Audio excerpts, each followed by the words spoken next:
Well, hey guys, it's Thor Sandalwood, Vedic astrologer here. And today we're going to look at the astrology chart and see if we can make any predictions about what's happening with India nowadays.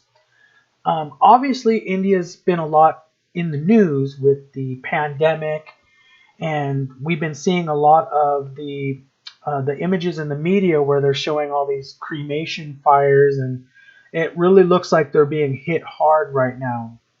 So we're going to go into their chart. I had a few subscribers in the chat in the video yesterday that were saying that they heard some predictions that India would be going to war or something like that in the next year or so. And so we do have some transits and some things happening that could indicate some conflict in the future.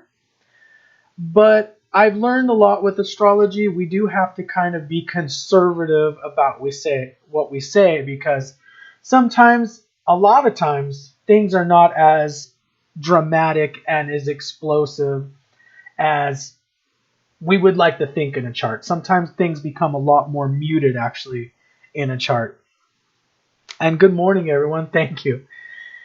So let's go ahead and I'll show you guys my disclaimer really fast. My disclaimer is this is not meant to replace advice from a qualified financial planner. That's what my financial predictions usually, guys. I use the sidereal zodiac, not the Western tropical zodiac in my predictions. Predictions are mine and the videos for entertainment purposes only. So, of course, I feel like I have a lot to owe, to India in a lot of ways because, Vedic astrology comes from India, and a lot of my spiritual practices and what I've learned, dharmic teachings, the Bhagavad Gita, all of those things come from India. So India is very important, and we know that it's a rising star. It's one of those BRICS countries, Brazil, Russia, India, China. These are the countries that are really rising, taking us into the future. Developing countries. You guys, if you really like this type of content, you like reading astrology charts, you like Vedic astrology, please like and subscribe to my channel. And let's take a look at this, guys. Please like and subscribe, guys. My goal is 1,000 subscribers. If you're interested in your own reading, of course, thorsandalwood.com is where you go to get one. And also, I just want to thank you all you guys that are subscribing to my channel. Thank you for your support. Thank you for commenting and participating in all of this. And thank you to all of you guys that have gotten readings. It really supports the channel and it supports the work that I do. And thank you for your donations, guys. Really thank you. So I appreciate that. Let's talk a little bit about, so I went into a little bit, but I have a slide. We're talking about kind of the prelude of what we see happening with India right now. So the prelude here is, we know that there's been border disputes happening with China quite a bit. We know that the pandemic has been continuing to hurt India quite a bit as well. And India's economy, I just saw a news story today, is likely to contract because of the pandemic and what's going on there. So things are not looking good for India right now. So what is in store for India? What can we predict? Now, obviously, on a intellectual level, we already know, okay, well, things aren't going too well for the world as a whole. And so we can look at, this most likely won't be the greatest year for India, but it's not going to be a good year for a lot of people because we're trying to get out of this whole pandemic and everything that's happening right now. So let's take a look at the chart, guys. The chart is really interesting. There's so many planets in one house, and I'll show you guys in just a second. But I also, just for the sake of kind of seeing if there was any more information we can gather for what's going to happen maybe in the next year, I did include the outer planets of Neptune, Uranus, and Pluto, just for the sake of, let's see if there's any more information these planets can give us during this time that we're in. Because in Vedic astrology, we only use the 7 visible planets, the planets visible with the naked eye. So, and that's just because, that's what you could see back in ancient India. But now we got telescopes and we're aware of these external outer planets, okay? Well, they're all external, right? Let's go to the India birth chart, guys. So the birth time I'm using is August 15th, 1947 at midnight. And we have a Taurus ascendant. So that's pretty much been agreed upon that this is the birth time of India by many people. So it's actually having a Rahu return right now, guys. This is really important, and I'm going to show you guys in the chart. This is a big deal. What India is going through right now, it's really at this fork in the road moment because of this Rahu return. And you as an individual, when these happen once every 18 years, this is usually like you have this huge fork in the road. Your life can either go this direction or your life can go this other direction. So and that will influence your next 18 years, the decision that you make during that time. So let me show you the chart. Let's go to chart here. So if you look at the chart, we have transiting Rahu, guys, is transiting Rahu and transiting Ketu are both there. So it's having its Rahu return, and this is always a huge deal when you're going through these in astrology. Remember, guys, I am including the outer planets, so we got Uranus there, Pluto there, Neptune there. I'm doing that for the sake of just seeing if there's any more information we can gather with this reading on looking at what's happening with India. So I know if you some of you guys are really traditional with Vedic astrology, that would not be kosher, but we are pioneers here. This channel, we really do focus on pioneering new applications for astrology. I mean, look, if we're doing birth charts on cryptocurrency, we're open to anything, and we're open to use the principles we've gained and then see if there's anything through trial and error that works better, of course. It's like we're improving the technology, right? So let me go back to the presentation really fast. So you guys, we're going to look at the Mahadasha, and we're getting right into the predictions. We're just going to go right into it. So I'm going to show you guys the dashas right now. So with everything that's going on with this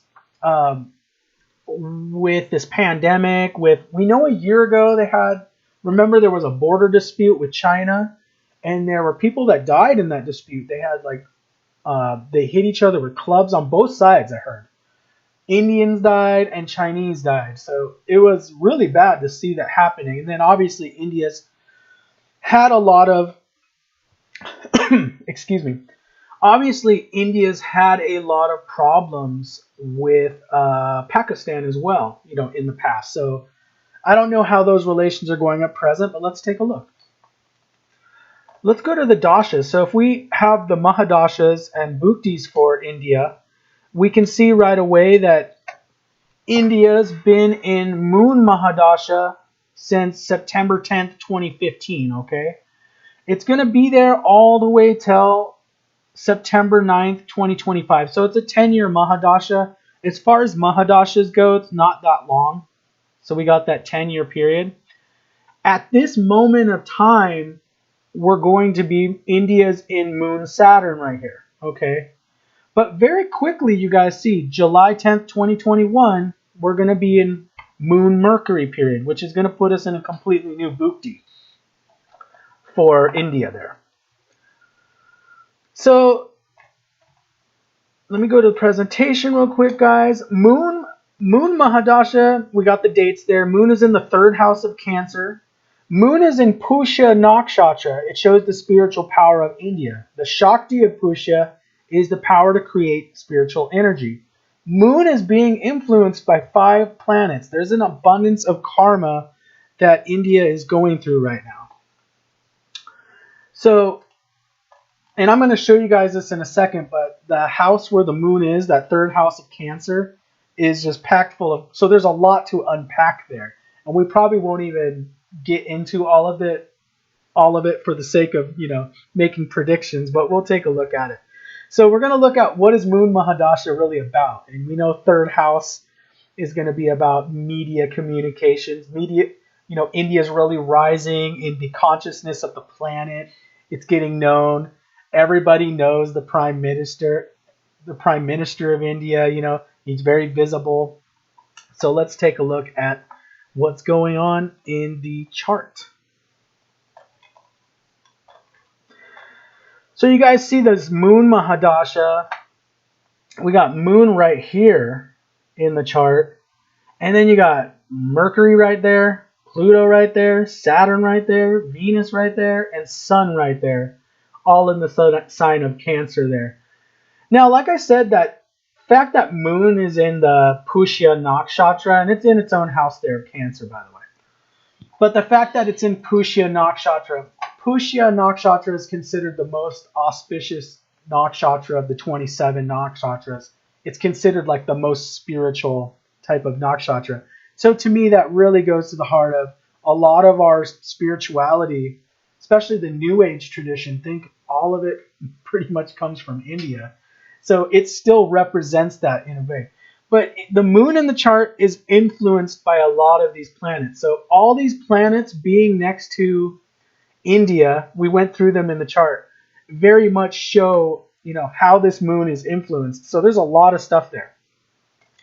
If we go to the next slide in my presentation, and this is just a very quick overview, guys. I mean, we could go really deep into this, but, moon is with Mercury. That shows the expansion of India in the information age. Pluto, which is not traditionally in Vedic astrology, but the need to transform, volatile emotions. Saturn is with Moon, the traditions of India. Venus is with Moon, the beauty of India. Sun is with Moon, the soul of India, the power and authority of India growing in the world. It's growing in power, it's growing in status as we get, we progress further in time here. So this is a lot of the indications. And of course, Moon represents homeland. It represents being at home. It represents the homeland. It represents villages, kind of domestic life, things like that. So India has been very much focused on, progressing its homeland, protecting its homeland. That's what Moon Mahadasha represents. And so if we take a look at the dashas right again, we'll see, guys, that right now India's in Moon Saturn right here, but it's at the very end of Moon Saturn. A lot of times when I'm doing a reading and I see like they're going to change bhuktis like in a month or 2 months, a lot of times the energy of the oncoming bhukti is starting to gather so much power that this Moon Saturn is kind of like starting to pass as Moon Mercury gets online. So there's usually like this transition point of where Mercury's energy and Saturn energy are kind of transitioning as that's going to a new bhukti. So obviously Saturn period, it's Lord of the 9th and 10th house, so it's not necessarily a bad planet at all for India. But I think that we can think that a lot of the issues happening with this virus and everything is just kind of showing the natural tendency of Saturn to be just a malefic planet. Malefic in the sense that Saturn gives us tests. It gives us obstructions. It's heavy karma. And so anytime you're going through a Moon Mahadasha or a Moon Bhukti, it's usually a very heavy time that you're going through. So I'm more focused on, when we're looking at this, guys, I'm more focused on that Moon Mercury period right here. And it's going to start July 10th, 2021. And it's going to go for about 1.5 years, all the way till Moon K2. So we're not going to focus on Moon K2. We're going to look at Moon Mercury. So obviously I do predict that Moon Mercury is going to be a better period. I think it's going to be a slow developmental period. I think with this eclipse that's happening in the sign of Scorpio and the pandemic, obviously we can use our minds to put all this together. But I'm thinking that there's going to be issues of obviously with food and resources, but I think it's going to be very temporary, and I'll show you guys what I think with that. So here's Moon Mercury. We're going to take a look at the presentation I got for you. So July 10th, 2021 to December 10th, 2022, Mercury is in the Moon's Rashi. So that also kind of is a double indicator. It's very strong Bhukti because it's Moon Mahadasha, Mercury's in the Moon's Rashi of Cancer. So it's like showing how strong this is. Mercury rules 2nd and 5th houses. I do expect food supplies to become better during the 1.5 years of this. However, Mars is being activated in the sign of Gemini, Ardra Nakshatra. So we're going to talk about that because some people in the chat yesterday were saying, there's possibility of some sort of conflict or war. So I do see India getting better throughout this next 1.5 years while it enters the Mercury Bhukti. It's going to improve. Things are going to get better. Food will start becoming more abundant. We're going to get out of this pandemic eventually. But I think like at the very beginning of a bhukti, the energy usually isn't fully online yet. And let's take a look at the chart real fast. So, and I circled all those planets right there. So if we're looking at Mercury Bhukti, we're going to be looking at Gemini here and Virgo. So these are the houses activated. And the 2nd house and the 5th house, those are going to be, sorry guys, those are going to be pretty good houses. There's nothing wrong. It's not like a Dashtana house is being activated. But you're going to notice that Mars is being active, and Mars is in the sign of, or in the nakshatra of Ardra, which is quite a treacherous nakshatra.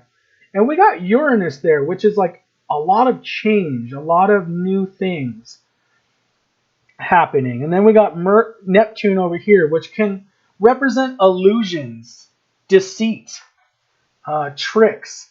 But overall, I see it being positive because 2nd and 5th house. 5th house is a trine house. 2nd house is a house of resources. So I see things getting better overall. I'm going to correlate this with some of the transits that are going on. So obviously when we're looking at prediction, the Mahadasha and Bhukti are going to be the most important as far as what karma is manifesting. And then we got to look at the transits. Are there transits that are going to be either helping or hurting the Bhukti Lord, or what is it going to be adding to the situation? So let me go back to my presentation for you guys. Also, I wanted to add a little bit about this, because we're just doing this for the sake of predictions, is that Uranus and Neptune are being activated.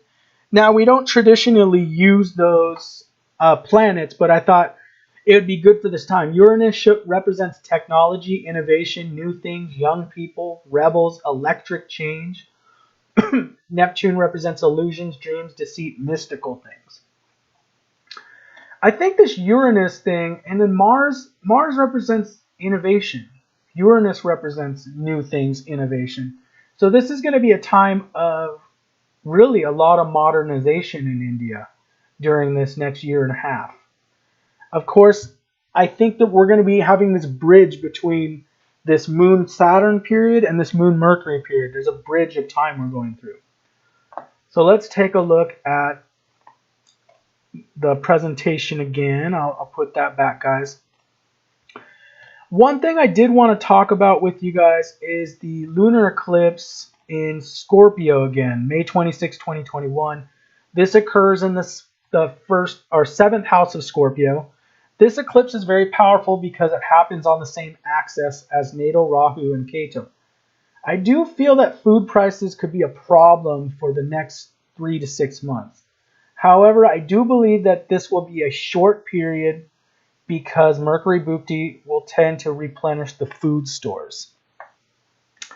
So that was the one issue. And I was, like when I was thinking about this, I was like, man, I'm kind of bummed out about that. Obviously, I don't want there to be food problems, but The inflation is bad for food all over around the world right now, but I see this being temporary, but it is one of those things like be prepared for the next 3 to 6 months. So let's look at the chart, guys. Obviously, we know transiting Rahu in Ketu. Transiting Rahu's next to natal Rahu. Transiting Ketu's there. So the lunar eclipse is going to be happening down here, but it's going to be affecting, this whole axis right here. And Taurus, it represents farmland, food, those kind of things. So that's why I see it really being impacted during this time. Oops, let me see. So that's why I see it being impacted during this time, guys. Let's go back to the presentation here, and let me see if I can change. The next thing we're going to look at, guys, is okay, so we know that Jupiter entered the sign of Aquarius, which is the 10th house of India's chart, on April 6th, sorry. And it's going to be there for a full year till April of 2022. This transit of Jupiter is really positive for India. There's a lot of good things, especially being in the 10th house. So I see a lot of positive things there for India with Jupiter transiting the 10th house. And then we have Saturn transiting the 9th house of Capricorn in the Indian chart, which again, it isn't really necessarily, both of these transits aren't bad transits, but I'll show you what's going on with this transit. So let's take a look. Jupiter transit through Aquarius and Saturn transit through Capricorn. It's all going to happen pretty much April 6th through 2021, April 13th, 2022. Now, the caveat is, I know that Jupiter is going to be going retrograde June 20th. It is going to leave the sign of Aquarius and go back into Capricorn for a short period of time. But, that's going to be a very short period of time, and it's going to go back into Aquarius again. So I'm going to show you guys the special aspect that's happening on the 6th house of Libra in the Indian chart. So let me show you guys real fast what that looks like. This is a special aspect of manifestation. And who let me onto this was Joni Patry. She did a reading where she found this aspect going on for the next pretty much year, sans a few months. Without, for a couple months, it's going to be when Jupiter goes back into Capricorn, the aspect will stop, but then it will go back, okay? So let's take a look at the chart again, and I'll show you guys. So we got transiting Saturn right here, and then we got Jupiter right here, which is going to be there for most of the year, and Saturn is aspecting right here, the 6th house of Libra, and Jupiter is going to be aspecting the 6th house of Libra. And this is really an important sign of manifestation in the chart, okay? Now we know what 6th house typically represents. 6th house represents conflict and things like that. So let me bring you back to this because I wrote it out. So special Jupiter-Saturn aspect in the 6th house shows potential for conflict. There's a potential there because 6th house represents conflict. 6th house represents many things. Overcoming disease, doctors, police. It can represent war. This also could have a lot to do with the pandemic struggles and so forth. It may take a while to get fully under control. So this Jupiter-Saturn aspect to the 6th house, and then we have Mars being activated with the Mercury. It shows that there could be a conflict. But I've learned in a lot of my predictions, you got to be very conservative. There's potential for conflict there. Don't get me wrong, either with China or with something. For the next year, there is that potential that there could be some sort of conflict there. But because we're dealing with a pandemic, it could also represent just dealing with the pandemic because 6th house represents disease, doctors, police, those kind of things. So it's like two sides of a coin, guys. It can represent war, but it can just represent the medical field dealing with a pandemic. But I want to let you know the potential is there for the next year that there could be something that happens. If things get worse, say with these border disputes with China or something, or something happens. I tend to think it's more along with what's going on with China right now. that's what I see more. I didn't look at China's chart. So I want to say, when we see these karmas ripen like this, it just shows there's a potential there. There's a potential that they're going to be in this moment where something could happen. Okay. Let's go back to the presentation here. So I'm going to give you guys my analysis of, it's a general analysis. It's not going to be every little thing happening in India for the next year, but this is a general. And when you're dealing with a country, that's all really you can do. Just do a general analysis of things. Okay. So I'm going to tell you what I think is going to be going on with India for the next year. My analysis is there are likely to be issues with insufficient food resources for the next 3 to 6 months. I do expect this to get better in 2022 as Mercury Bhukti gathers the resources. And guys, when I'm being very conservative with that, I think it will be sooner rather than later that the food scarcity won't be a problem. But I do see a little bit of a problem there. Obviously, we live in a very modern world now where resources can be transported faster, so it could happen a lot faster. I do expect this to get better in 2022. Mars being activated in the second house with Uranus and the sixth house being stimulated by Saturn and Jupiter could bring some sort of conflict over the next year. This is very possible. The aspect on the sixth house can show that overcoming pandemic could be slow and achieved by April of 2022. So the thing is the sixth house aspect could just represent basically dealing with the pandemic, but then we do have to realize it could represent some sort of conflict as well. And Mercury, Mercury is not the planet of war, but you got to remember when a Bhukti is being run, it's activating the planets in its Rashi, and Mars is in Gemini, and then the sixth house is being stimulated. So there's always a possibility there for that. I don't think it's like I think it's not like this very, very strong indication that there's going to be a conflict, but disease is a conflict. So sixth house has many meanings to it. Disease, pandemics, and things so forth. So what do you guys think? I do think though with this Jupiter is going to be transiting 10th house Aquarius, which is really good for India, its public reputation, good things like that.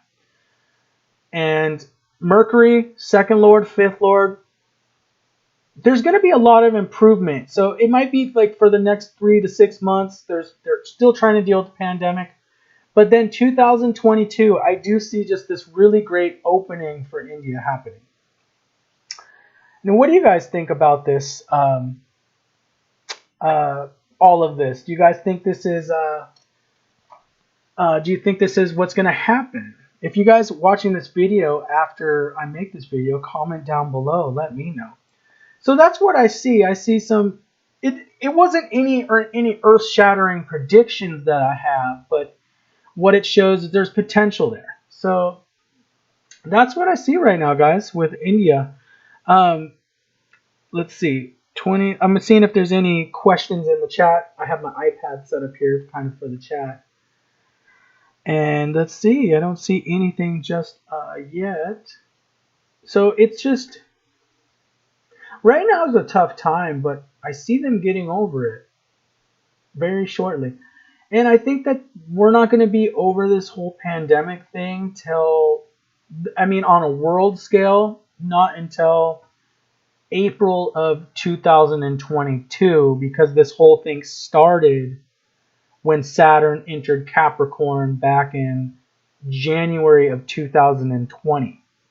So that's the reason why I don't think that the pandemic's going to be over by then. So that's what I have predicting for you guys. I think that getting over the pandemic is going to be it's going to be a little bit of a slow process. So I'm hoping that the resources get to India faster. I think it's going to be a little bit of a slower process with that Saturn aspect and that Jupiter aspect to the sixth house. It's going to be dealt with though. Sixth house is kind of about dealing with things on a ground level. So that's what I see, guys, happening with India. been a nice video. I liked looking at India's chart. It was such a that chart, so many planets in one house. It kind of was surprising to me. Anything else, guys? So I think that this next year is going to be tough for the rest of the world. Um,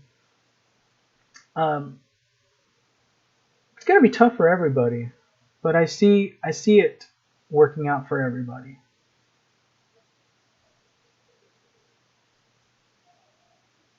Okay, yeah. Um, I believe I have Bitcoin Cash or Elrond. I'll take a look at it. I think we're going to do more cryptocurrencies. We did a video on, what was it, yesterday we did the Mercury retrograde, and today we did India's chart. So okay, we'll take a look at Bitcoin Cash or Elrond too. You guys, thank you guys for coming to my live stream. Many blessings to you guys. We'll do a cryptocurrency tomorrow, and I'm going to be doing this live stream at 7 p.m. Pacific Daylight Time. And I know in India that's like the morning. So good morning for all y'all that are watching from India. Many blessings, okay? Thank you guys, and I'll see you guys in the next video.